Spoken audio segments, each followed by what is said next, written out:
But I wanted to ask you real quick about the other aspect of this. Obviously, we're coming at it from a gun aspect, but I think the White House looks at all this from a crime response aspect, right? They think, we're trying to show that we're being tough on crime. There's this murder surge going on in a lot of cities throughout the country, and we got to show that we're responding to that in a strong way. So we're going to push for a new permanent director of the ATF and go after ghost guns, which they claim are showing up in crimes more frequently. Do you think that is going to be a successful selling point? Do you think gun rights activists are overlooking this point of view at all? Oh, I think it's going to be completely unproductive if the Biden administration is hoping that this is going to show that they're tough on crime, because this isn't going to do anything to stop crime.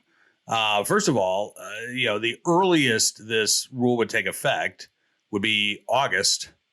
So, and by the way, if any criminally minded individual hadn't heard about build, buy, shoot kits before now, I imagine, Biden's Rose Garden infomercial probably alerted them to this fact. So, between now and August, any criminal individual who wants to purchase these things to build their own guns is going to be able to do so. But even after this, let's say the rule takes effect, it's not challenged in court, it's not put on hold. If you want to buy an 80% lower, as I understand it, you still can, right? You can't buy the kit, but you can buy the 80% lower. Right. You can't buy it alongside a jig and tools to finish it. But they haven't really changed anything about the 80% lower, especially in the AR-15. And again, 3D printing has advanced to the point. I know you talked to Cody Wilson not long ago on the podcast. Mm-hmm. I talked to him out at SHOT Show about the Ghost Gunner machine. The technology has just advanced to the point that I don't think you can put the genie back in the bottle. So what Americans who are concerned about crime want to see is not a press conference at the White House. They want to see fewer shootings on their block, right? And, from that perspective, this is all noise coming from Washington, D.C. This isn't going to change anything on the ground. What's interesting is that,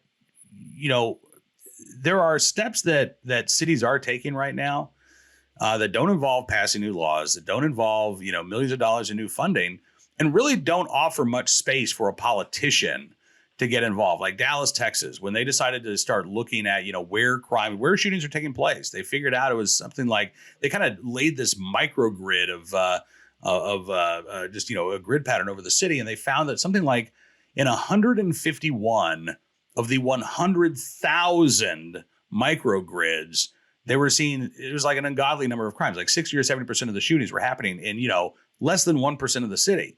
So they flooded those zones with police and homicides dropped by 30%. I had a story at Bearing Arms about the state's attorney in Jacksonville, who is sort of looking at the same thing. Who are the most prolific violent offenders? Let's start there. Let's not offer them plea bargains. Let's take them to court. Let's put them away for as long as we possibly can, because every time they get back out on the street, they're committing another violent crime. And violent crime, homicides dropped in Jacksonville last year when they were rising across much of the United States.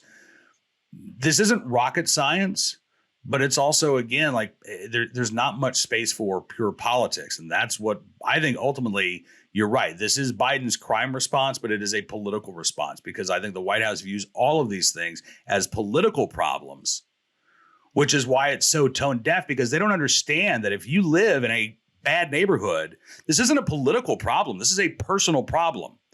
When you can't send your kid to school without worrying about them being shot, when your best friend from high school is murdered walking out of a convenience store after buying a bottle of tea, which is what happened to my son's friend in Richmond, Virginia last year, a homicide that has not been solved yet. And Mayor LeVar Stoney, his political response is, well, let's have a gun buyback. Let's spend $500,000 on a gun buyback.